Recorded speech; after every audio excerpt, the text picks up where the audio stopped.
Kisah Rangga Gading, Jawa Timur.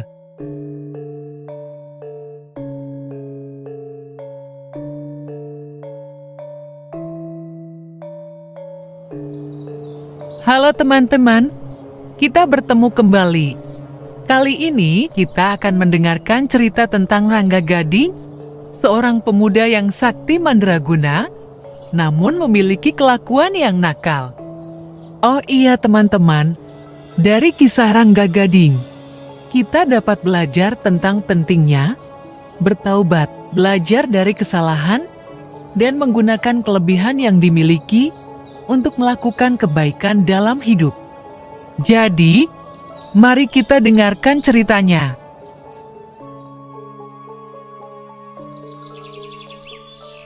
Alkisah pada zaman dahulu kala, ada seorang pemuda yang dikenal dengan nama Rangga Gading. Pemuda itu memiliki kesaktian yang sangat tinggi.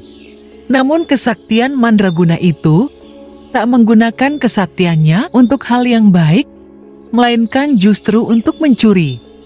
Karena kesaktiannya tersebut, Rangga Gading menjadi pencuri yang sangat lihai dan tidak pernah tertangkap karena kelihainya dalam melarikan diri.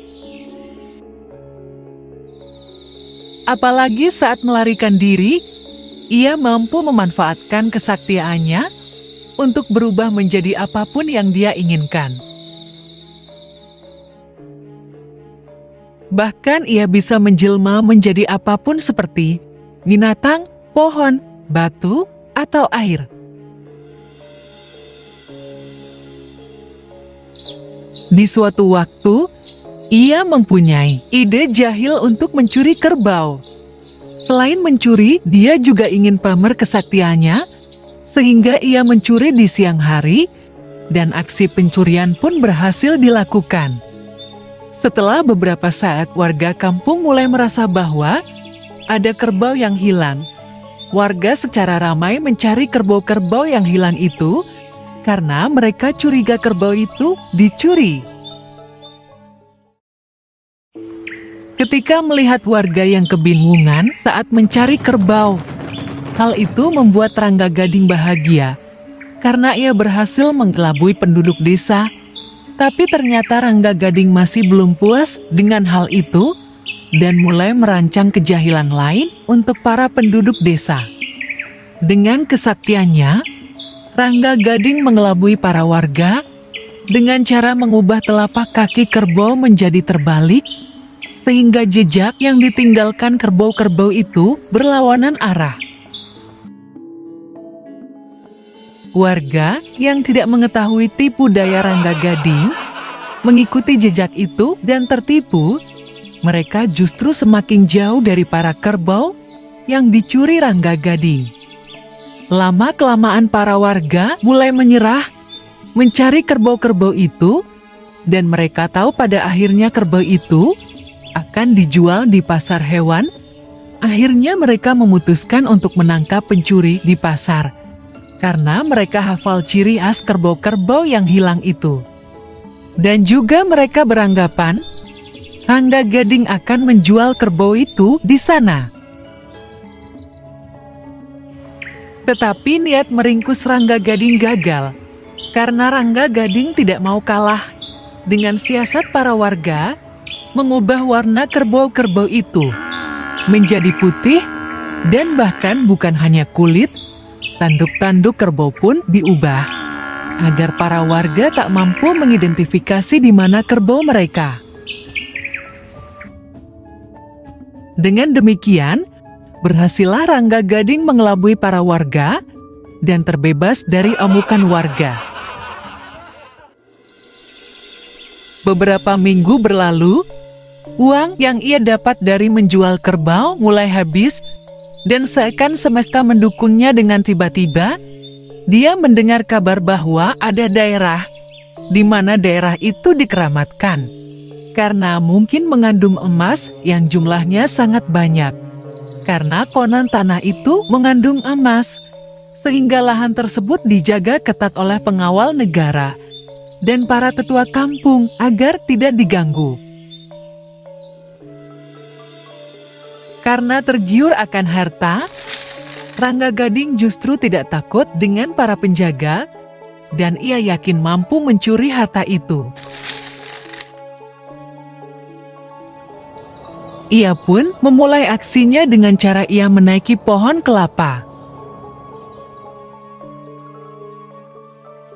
Setelah sampai di atas pohon, ia melepas selembar pelepah kelapa, dan dengan kesaktiannya, pelepah tersebut mampu terbang melayang menuju desa Karangmunggal.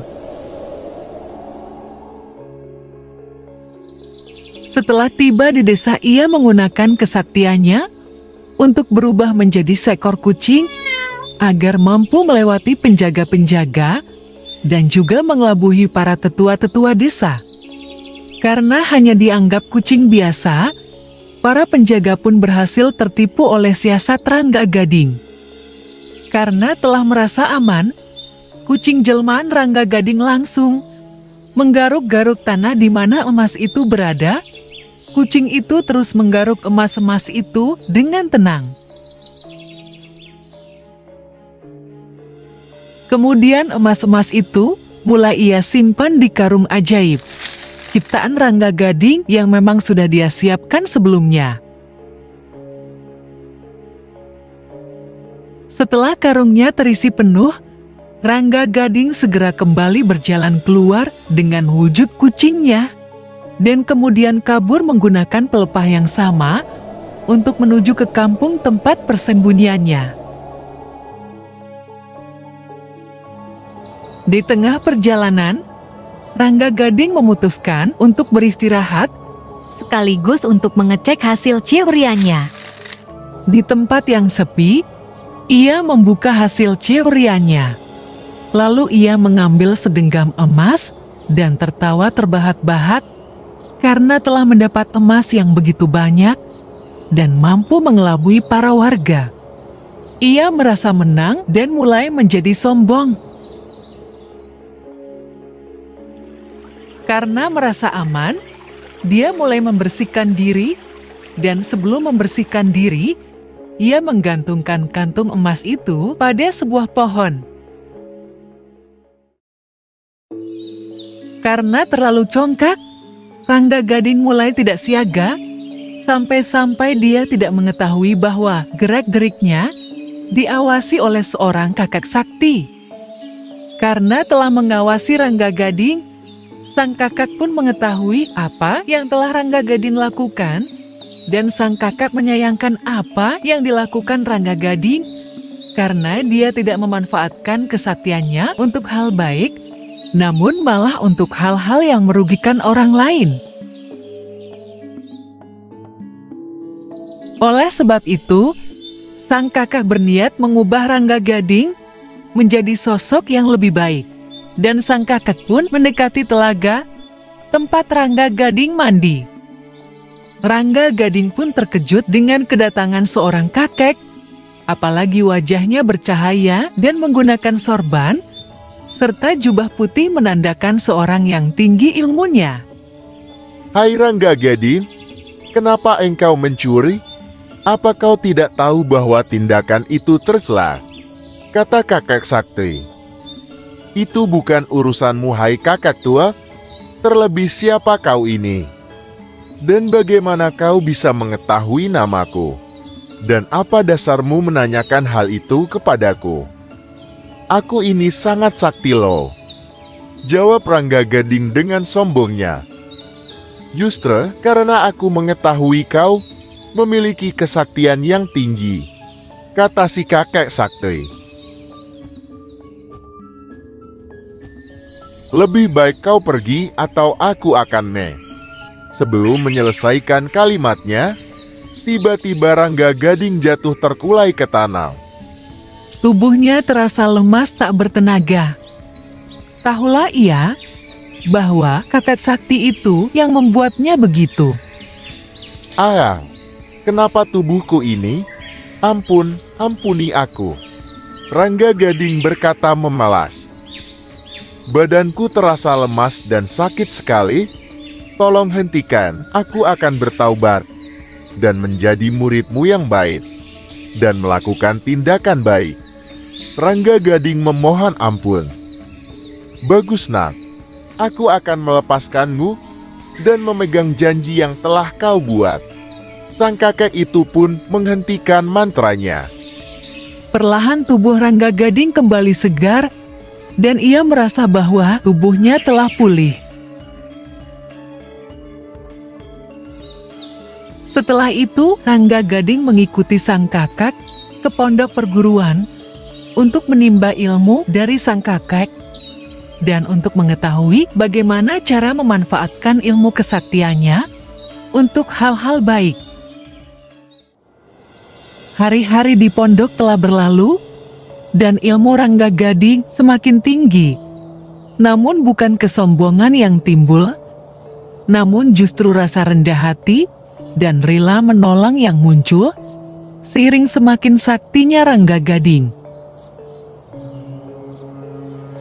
Ia berhenti dari pekerjaan lamanya, yakni mencuri dan merampok, dan lebih banyak membantu masyarakat di sekitarnya.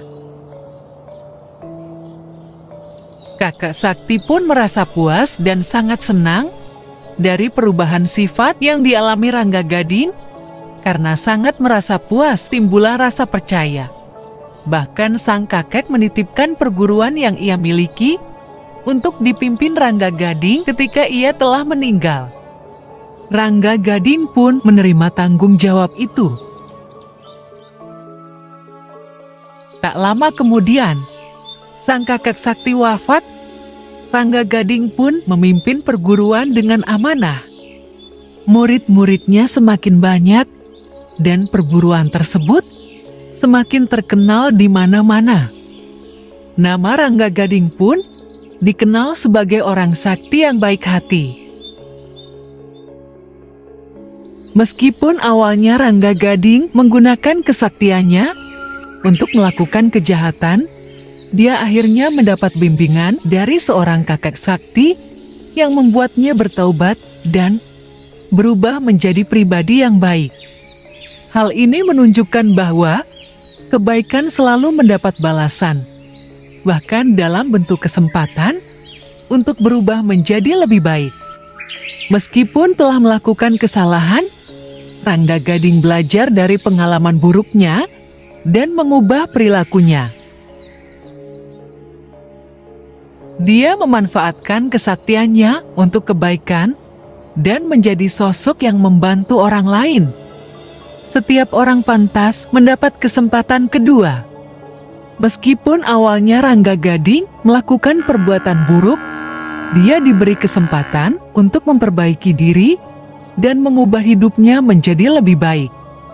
Rangga Gading menunjukkan bahwa kesaktian atau kelebihan yang dimiliki seseorang seharusnya digunakan untuk kebaikan, bukan untuk mencelakai orang lain atau merugikan mereka. Setelah berubah menjadi pribadi yang baik, Rangga Gading dipercaya untuk memimpin perguruan dan meneruskan ajaran kakek saktinya. Hal ini menunjukkan bahwa kepemimpinan yang baik adalah hasil dari perubahan dan pertumbuhan pribadi yang positif.